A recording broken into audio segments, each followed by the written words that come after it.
I'm Chris Miglino, and I am here at the world-famous Roth conference in Dana Point, California, and I'm here with Jay Giraud from Damon Motors.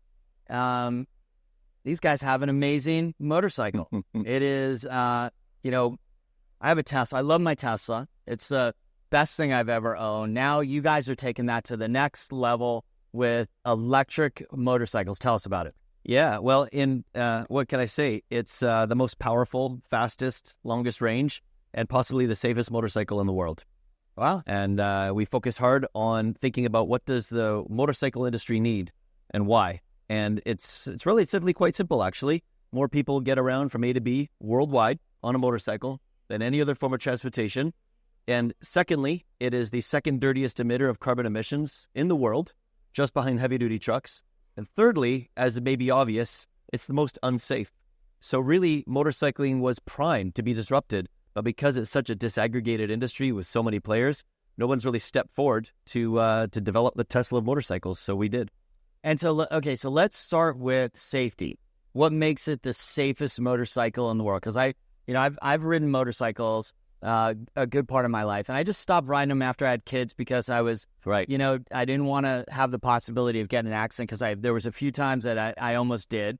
And so what makes this motorcycle safe? Sure, and that's where we began the whole story of the company. I had a motorcycle accident in Jakarta, Indonesia about 8 years ago, and this was on the tail of having built two previous automotive technology companies. And I realized that motorcycling is such an important mainstay of transportation. If we can't make it safer, we're going to be in a world where people come 2050 aren't going to have better options for reliable, safe transportation. So we developed the world's first 360-degree collision warning system that's capable of warning the rider of a threat from all sides. And we've developed it in such a way where over time, we could develop the ability for the motorcycle to avoid accidents for you. Will it actually move will it auto steer the motorcycle? Not today. Okay. And you don't want that yet, especially on a super sport bike where you're really getting on the bike for the purpose of fun and thrill. But we do have a forward collision warning system made up of a forward and rear camera and radar, onboard processing unit, 7-inch display, and a whole bunch of other non-visual sensors that together warn the rider of a threat from all sides. So in the event of a forward collision warning, the handlebars vibrate.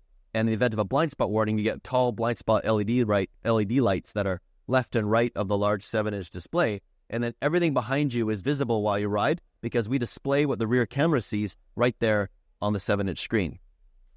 Now, you've said that you guys have enough orders for this bike for $88 million? Is that what you said? In revenue. $88 million worth of revenue, and you haven't made one for production yet. Yeah, and you already have $88 million worth of orders. Yeah, that's amazing. It's been crazy. In the last little while, our order book doubled year after year, from 0 to 18 to 46 to including some B2B contracts that we have over $100 million, in fact.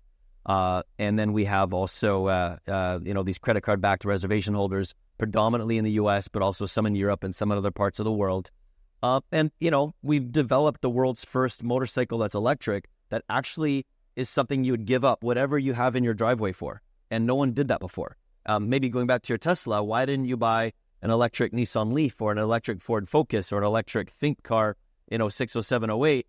Because they were inferior to whatever you owned, whether that was a Ferrari or a Camry. And I assert that people don't really care if they go electric. What they care about is something that's better than what they've ever had before.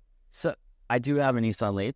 And I enjoyed the Nissan. The first generation Nissan. I did. I like first. I had the first Nissan generation. You're a diehard. Nissan Leaf, and it only goes 70 miles on a charge now. Yeah. So it's basically hard to justify. It's my 16-year-old daughter's car. I know she's not going too far in that car. Right. So geofenced by the battery rate. Exactly. It keeps her safe. Yeah. So you would compare your bike. I saw it here. It's beautiful. And you would compare it to a Ducati.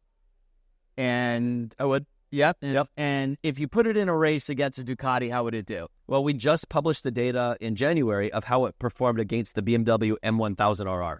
And you could split hairs as to whether the Ducati or that BMW are the fastest motorcycles in the world.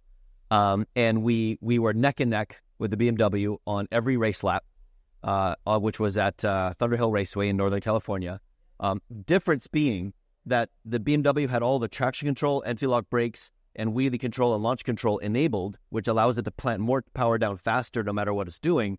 And our bike had none of those features enabled yet, and we were neck and neck with them on the straightaway, for example, at 169 miles an hour. Wow. So the first generation bike is going to cost how much? It's going to be $28,000. Okay. And you go from 19 to 40, depending on what range you want, but the average price we get for orders is 28. And the bike will go 200 miles on a charge, you said? 200 miles on a charge, 200 miles an hour, 200 horsepower, 230 newton meters of torque, which is 50% more than the most powerful Ducati in the world.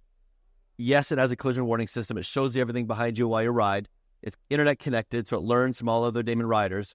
And at the push of a button, you can alter the riding position from a sport tuck to an upright commuter or back while you ride. Wow. Electronically. While you're riding. Interesting. At any speed. So after, this is the first version, like it's kind of like the Tesla story, I would think, like this is the end version bike. Yeah. And then what happens next? What happens after that? Well, if you go to the website, you can also see the Hyper Fighter. The Hyper Fighter is kind of the beastie brother of the Hyper Sport. It's an upright street fighter bike, has similar features, similar performance, very different looking style of bike. It's more macho and manly, and it looks like something that's going to beat you up. It won number 1 of the top 10 sexiest motorcycles at EICMA, which is the largest motorcycle show in the world.